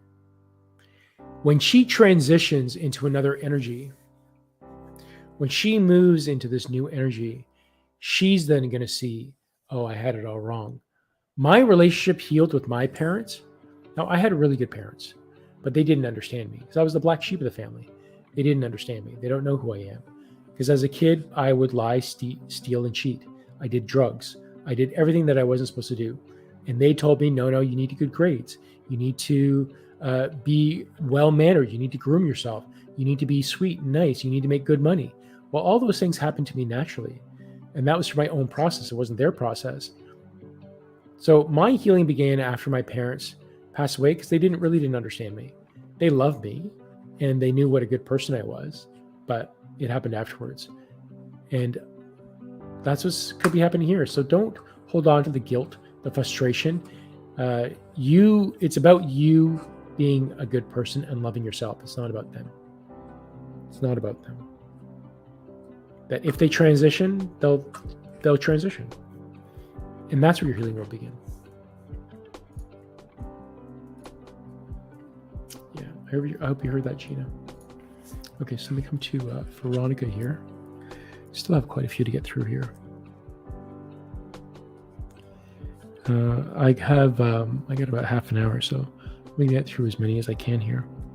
At 1:29, 27. If you guys are still here, please, give a like, share it out, spread some love, help me build up the channel and get some subscribers, because it really is about spreading this word. So if you can, great. If not, do what resonates with you. Don't do it because I'm asking you to resonate with you. Okay, so Veronica says, good morning, Khan and everyone. I'd love a message from my spirit guides or my loved ones. Thanks so much. All right, spirit guides, loved ones, who wants to come through?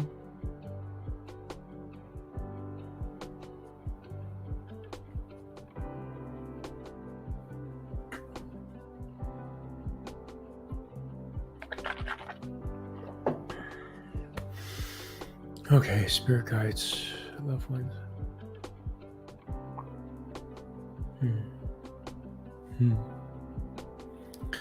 I'm just getting a lot of love right now. Feels like your ancestors coming forward.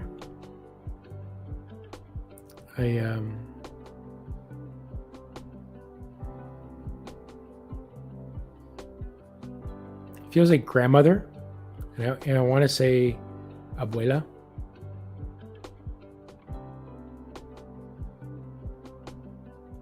I think that means grandmother, but that's what it feels like I want to say. It was first Nona, then went to abuela. And she's smiling, and there's like a little twinkle in her eye. And she's giving a little twinkle as she smiles. And she's looking at you as when you were a little girl. When you're just a little girl in this little dress running around, your little shoes, all happy. And she still sees you as this little girl running around.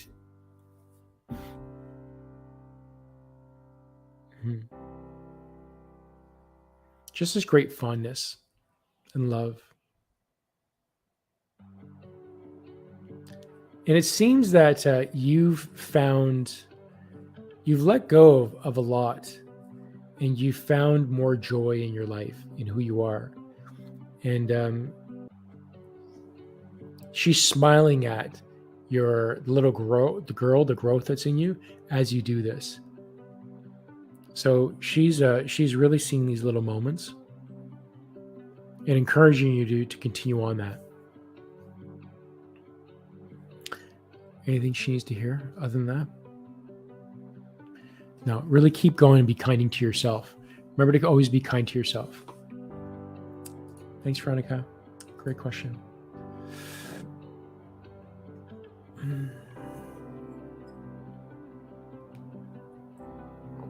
Okay.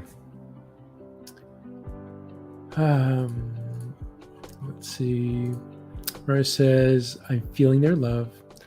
I saw my grandmother smiling. Yeah. And that's the best way to bring someone's energy in. Just bring them in. If you feel it and sense it, that's what I'm doing. Just do the same thing. That's what channeling is, everybody. That gut feeling, sense. And this is all I'm doing is I'm just practicing it. That's what I'm doing during these 2 hours. Just practice. And anybody can do this. I'm not special. Anybody can do this. So KBC says, hello, Khan. Is there any message for me from the universe? I really think all that is provided from the universe. I do this affirmation all the time. Great.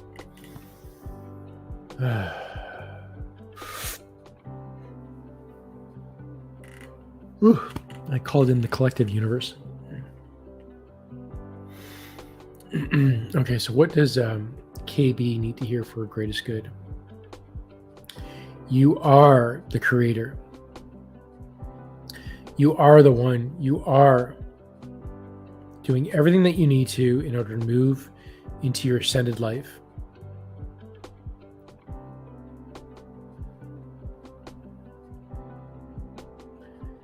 As you continue to open and open yourself into the collective universe energy, open yourself up and open up your cells. Feel all of your cells opening up and aligning yourself into the collective universal energy of creation. There's an overall energy that is brought on from the universe, a oneness that we want you to experience.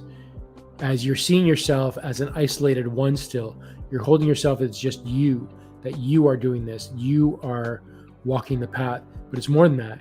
It is the universal energy that you are. All of your energies, all of your cells, all of your emotions, every aspect about you is universal energy. So open yourself up and allow that universal energy to open up into yourselves and become the universal one. And that's where we want you to move into and to experience. because that's what's next for you. Awesome. Thank you, KPA. I hope that resonated with you. You're welcome, Veronica. Okay, I'm coming to Suzanne.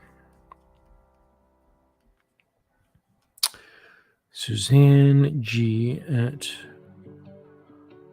1:35:07. So Suzanne says, of course, you find out if Erik has any updates about spiritual angel messages for me. Okay. Erik.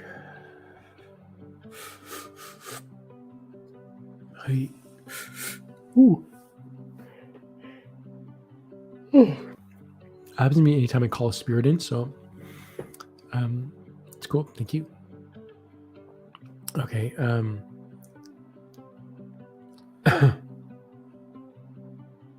Okay, what does Suzanne need to hear right now? Spiritual. Suzanne, you're it feels like you're early on in your stages of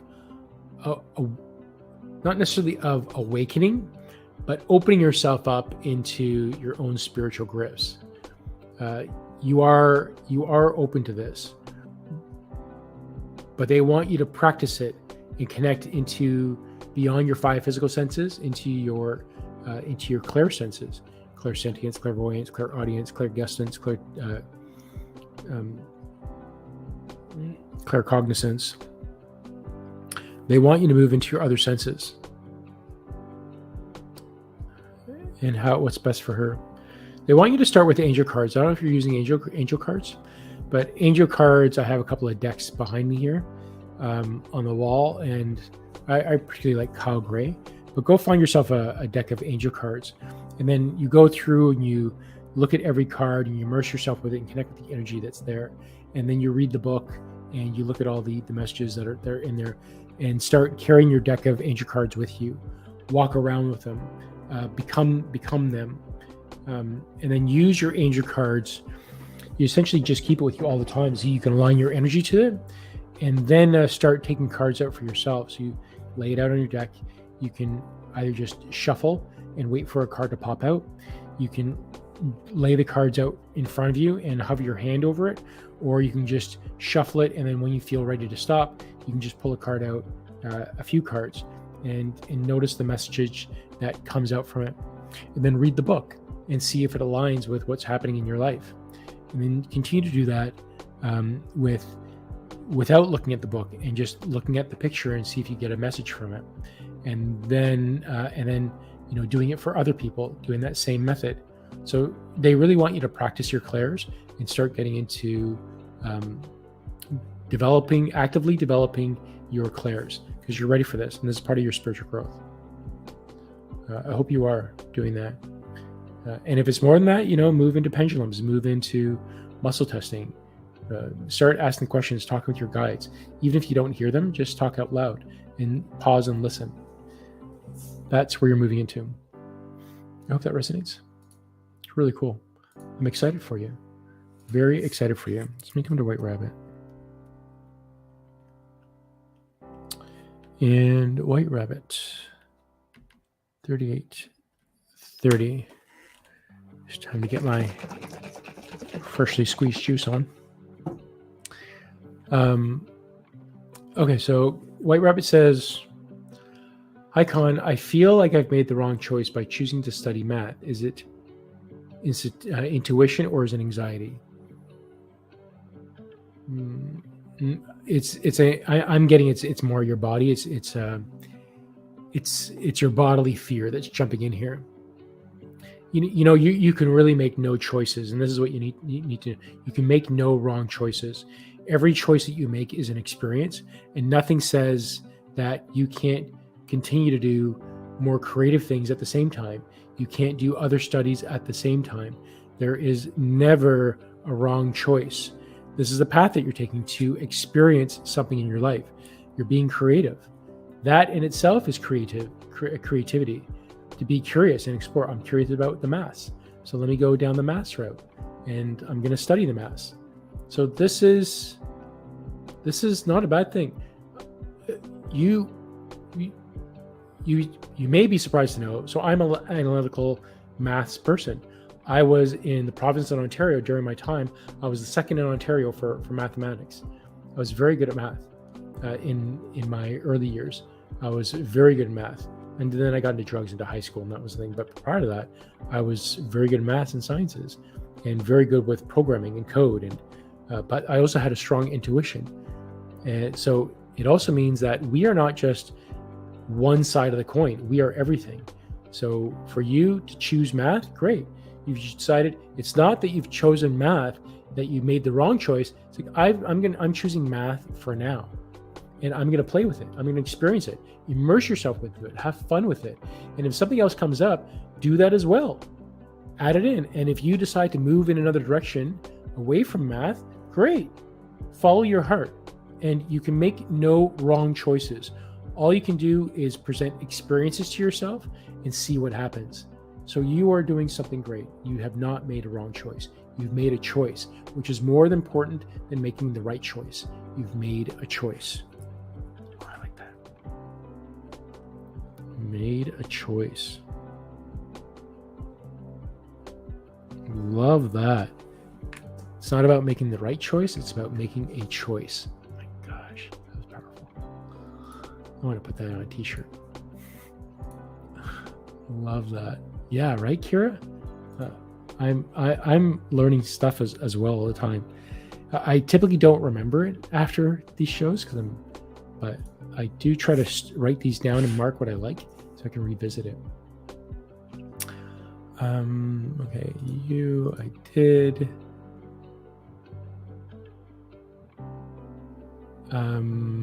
Awesome. Okay, I'm coming to Kira, and then Barbara, you're next. So let me come to Kira. And at 1:41:50. And Kira says, "Hello, Con. Work did not pay me my full salary for being off as a result of injury at work. Are they being reasonable, or shall I talk to HR? Any advice would be great. Thank you."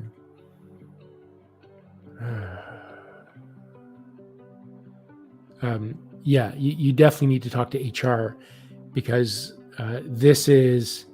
there are laws to protect you because this injury happened at work. And I don't know what you call it in the UK, but in Canada, we have something called workers' compensation. And for you, there's something equivalent because we're sovereign together. We're based on the UK, British colonies. So there's a lot of similarities in the UK. So you should have the Commonwealth because all of our laws are signed off by the Queen to become a law at the very end. So ultimately, that's what's happening for you as well in the UK. There should be something that for the Commonwealth, but I am hearing, yes, go to HR and also go, seek the advice of an employment lawyer, and you can get a free consultation on there, or just kind of reach out. You can find some boards, and I'm feeling you can get some information. Just arm yourself with a little bit of information, and then talk to HR. But talk to an employment lawyer is what I'm hearing, and then talk to HR so that you're walking in with a little bit of information behind you, and there's a need for that. So this is about you standing up because your own business. Because what they're trying to avoid is that they're making a claim on insurance, which workers' compensation is there, but legally they have to. And the fact that they didn't do this can actually be really bad for them, that they didn't put this through workers' compensation or whatever it's called in the UK. But there should be something similar. But talk to an employment lawyer. There's a need for you to bring this up, but you need to be armed with information first before you bring this up. So gain knowledge first. Yeah, good question. I hope it works out for you.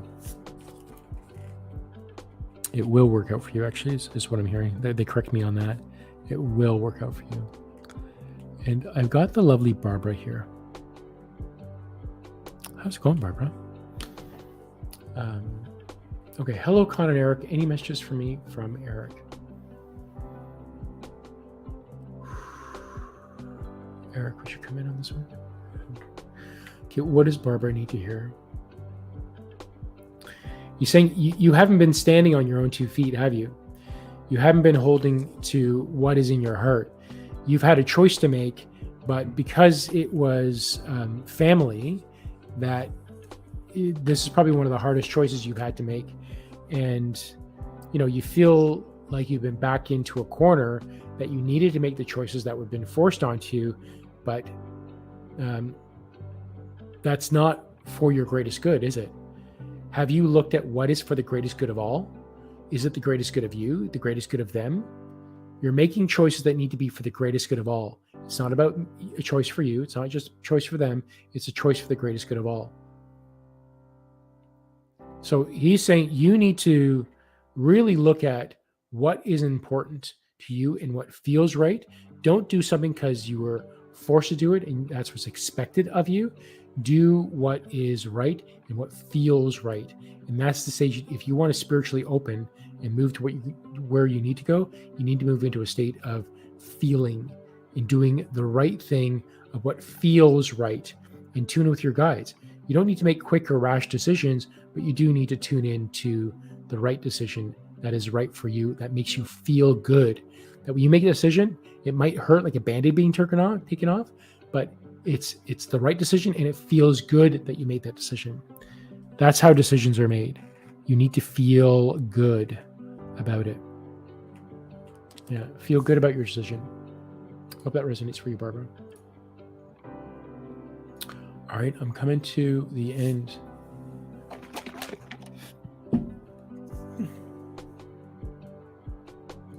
Yeah, that's right. Not supportive. Good. Go get it. And I got to pop in here because this is my friend. This is my wife's friend, and my friend too. But if a divorce happened, she'd be Rita's friend, right? joking, because that's never going to happen. Okay, so let me come to Inner Plant Wisdom. Who you should actually go check out her Instagram, and I don't know if you have YouTube, but she has really good information. Very smart person on plants. Okay, so is there a message or significance to the fact that I have come into contact with 4 hearing impaired people this week? Reed and I are wondering. I need a shot of freshly squeezed juice here that Rita made me. I need the juice.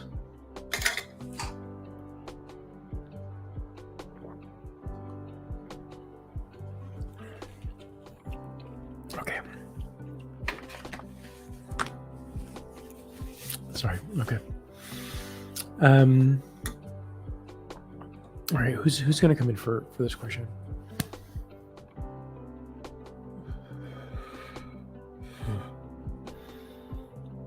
Okay, so Ash has come across 4 hearing impaired people this week. What's the message? They're talking about communicating at a different level. Communicating at a telepathic level. Oh, Rita, you're not going to like this. So there's no mistake that Rita, Ashley, you two are like your sisters, right? You're very much sisters. And you've had a lot of past lives together as sisters. Telepathy. Rita, I've been saying this for a while now. Your telepathy in connection with animals. And Ash, you're really strong with your telepathy with people. So you're connected more with people, children in human form. And Rita, you're connected with the animals and the energetic world. And you're both connected with the earth, which is your connection. That is your anchor between the two, the earth, because we're all products of the earth. But you just both resonate on the two sides of the spectrum. And you meet in the middle so that you actually get a complete answer when the two of you work together. So this is for you to look at your telepathic abilities and start connecting. And with you, Ash, it's to connect with people. And what better to start with hearing impaired people who have their other senses heightened, which you're able to tap into. And Rita, it's time. You know it. You got to tap into the animals and the connection. Heck, we had animals are attracted to us. Plants are attracted to us. Bees are coming into the home yesterday. They're just coming in here, checking out, and they leave. A black cat came into the house today. Friendly, took a little nap, and then left today. They're coming to you. You can no longer ignore what's going on here, and you need to start connecting with these beings and animals telepathically. And that's what's happening for you guys. I'm excited for you, and I hope you really do take these messages, because they're going to be coming in louder for you and in different ways. Take the hint. It's time. Okay, so I'm coming to G Singh now. G Singh. Look at the time here, 1:55. So G says, will a great reset come next year?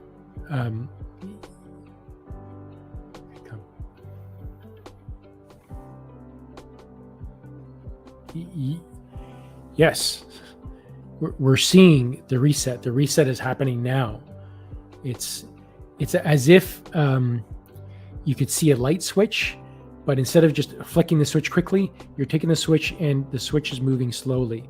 And there's going to be a point halfway where the light really comes bright, and then you have that part where it's already switched on, but there's still continued movement of that switch. And we are about more than halfway to the point that everything turns on. We're very close. And then once things turn on, then there's the adjustment period where we settle in to what's happening. So yes, we are in the movement of the Great Reset.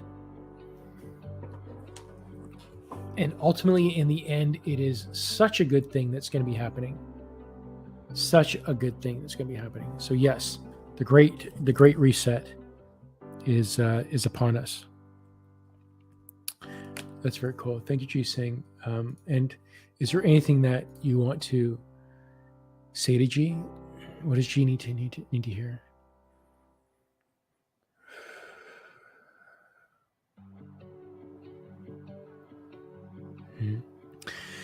So G, I'm hearing that you're kind of talking like there's the kid's story called Chicken Little, and Chicken Little runs around the neighborhood, and it's saying the sky is falling, and random things I guess start falling, but they're not necessarily from the sky.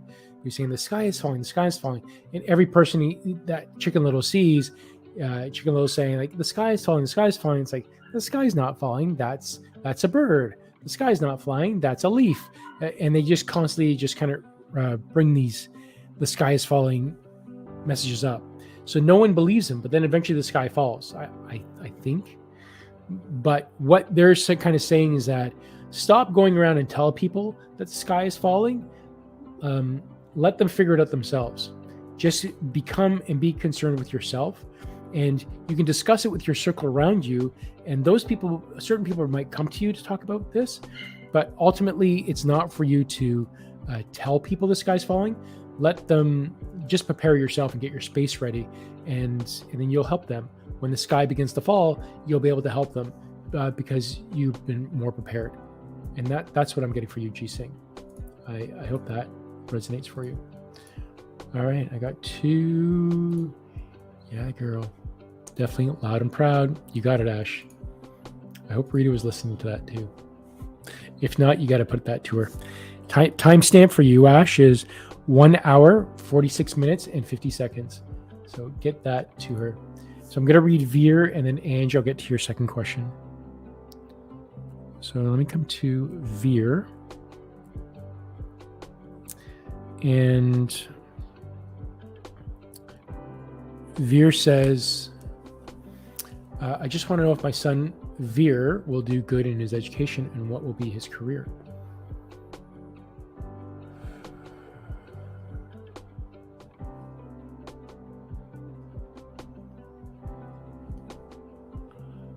Veer will do good enough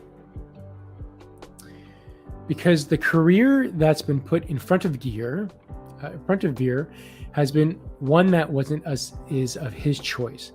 It's one that he was obligated to follow because this is what's in the culture. The culture says you need to get a good job in this or that. You can't get a good job in, let's say, landscaping. You need to be an engineer, a doctor, something of the professional side. So that was forced onto Veer because Veer was expected to do that. It's not by Veer's choice. So Veer will do okay. But when your heart is not into something, you're just going to do okay because you're expected to, and you do it out of guilt. It's not out of the greatest good of all. It's not out of Veer's greatest good. But Veer will do okay. He'll do well in the career. He'll do okay, but he's not necessarily going to be fully happy about it. He'll be happy he has the money and a stable life and all the things that's expected of him culturally, but he truly isn't going to be happy because Veer didn't follow the path that really was the deepest in his heart. That's a typical message. Thanks for asking that question, Veer. Okay, so let me come to Angela. And this is number 2. And this will be the last one of today. And Angela says, I'm working on my emotion release lately with some focus on joint pain, primarily in my hands. Any thoughts on where the pain comes from? Advice on how to heal it?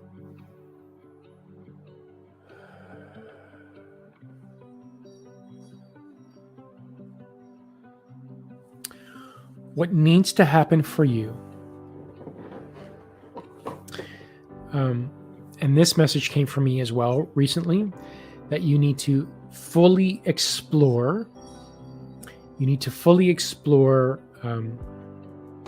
the stiffness. That's the resistance. I'm feeling it's resistance. So there's resistance of you holding on to something. And what is the resistance? And notice everything that comes up to the resistance from moving on. The resistance, whether it's anger, hate, guilt, shame, there's something that's resistant. You need to fully explore it. Now, I personally am going through something with weakness. So because I can hardly stand and I can't stand for that long, there's a lot of weakness in the body. And it was William Michael Forbes that recently sent me a private message and just says, you really need to explore the weakness. And I'm hearing this the same thing for you, but for you, it's to really explore the stiffness, the rigidity of holding on, that you're just not going to get a grasp on something.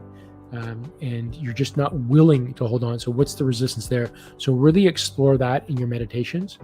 And remember, when you go through your meditations, start with some silence. So spend that 20 minutes in silence. Get really into the darkness, the stillness, and then bring up that emotion and observe it. And then make sure you keep sticking with it until you feel really happy about it. Now, you're not going to get through all the emotions in one sitting, but keep on bringing up the topic of the stiffness in your hands and that resistance that's there, the resistance to hold on. Keep spending time in that energy, and you will clear it eventually. That's a message for you and me.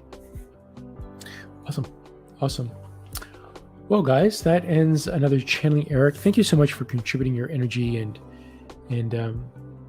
just being a part of this and helping me practice. I do want to remind everyone. So just remember, we have the Patreon event. So consider joining my Patreon event, and I'm at the very tail end of. At the very beginning. So you can, if you join the Patreon today in 3 hours from now, that'll be 5 o'clock Eastern. It's 3 hours from now. It's currently 2 p.m. Eastern right now. So 3 hours from now at 5 p.m., we will go right into the meditation. So if you get a chance, you've got 3 hours, or at least 2.5, to go in, sign up for Patreon, go look at the last post there. There is a link to last night's YouTube, and look at the instructions and just listen to the instructions. It's not difficult.